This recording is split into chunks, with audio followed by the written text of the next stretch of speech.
Welcome to the latest update program. The topic of discussion is World's first methane-powered rocket. Recently, a Chinese aerospace company called Landspace successfully launched a rocket using methane and liquid oxygen. Landspace has become the first aerospace company to achieve this feat globally.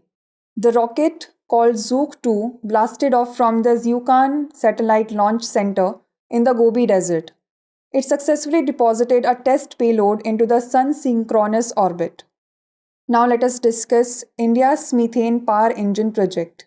ISRO is currently working on two engines known as LOX methane engines. These engines utilize liquid oxygen as the oxidizer and methane as the fuel.